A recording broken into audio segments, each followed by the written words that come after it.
We've actually taken several steps. When Governor Markell was elected in Delaware, one of the first things he did was he undertook a government performance review to identify opportunities in areas where we could reduce the cost of government to the citizens.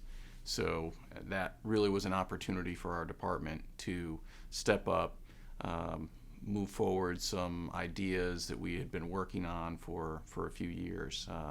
So we rolled out several things. One of the things that we've rolled out within the last couple of years was new voice over IP implementation across the entire enterprise. In the state of Delaware, it's a little unique where one area code covers the entire state. However, with half of the state offices in Wilmington and half in Dover, it has historically always been a long distance call to call from one location to another. So all state business from office to office between the two cities was a long distance call.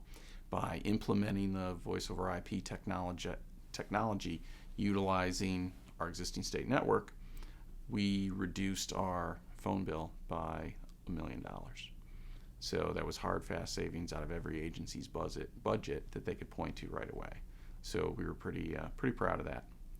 In addition, we initiated enhanced use of video conference. We made video conferencing available. We established a new video conferencing hub that allowed more than one single point to another single point, but multiple points being able to communicate at the same time. And we were able to reduce the amount of fuel used by our fleet vehicles by several $100,000. So those are two real simple examples of how technology is actually hard and fast examples of how it's reducing the cost of government. One of the things that we're working on now, we really believe there's an opportunity to have some more significant cost reductions, and that's through the use of unified communications and allowing more telework throughout the enterprise. It's been a little slow to be adopted. Historically, state agencies and government is not necessarily supportive of a teleworking concept as compared to the private sector.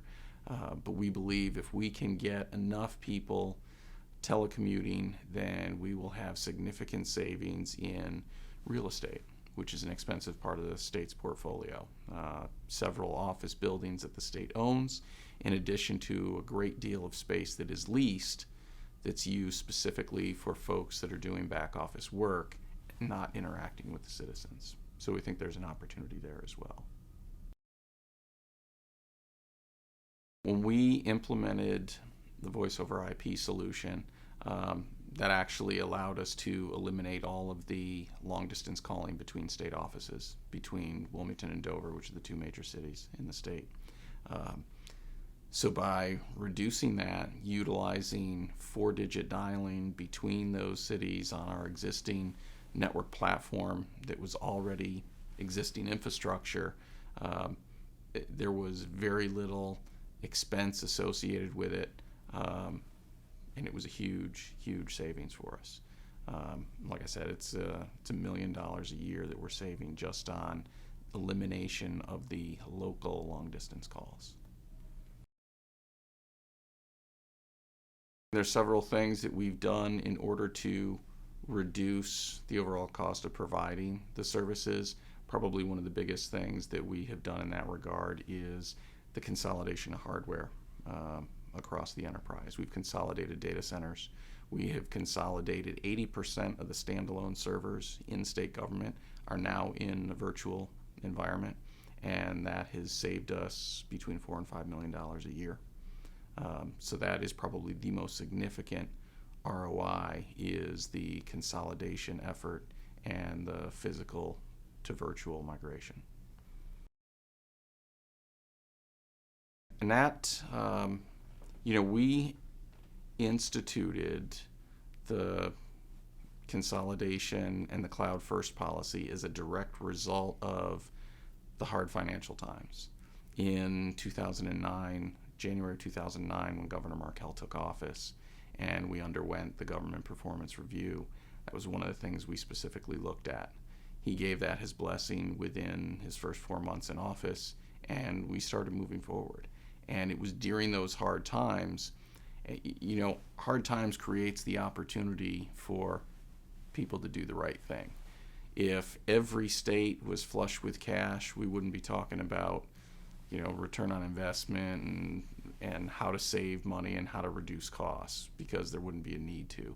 But that really drove the need to take the effort further. So that's really the driving force behind it, was the hard financial times. So by doing that, moving forward with the consolidating data centers and migrating into a virtual environment and establishing that cloud-first policy, those were things that would not have happened. They had been talked about quite some time in the previous administration, but because the financial times didn't dictate it, we never moved forward on it.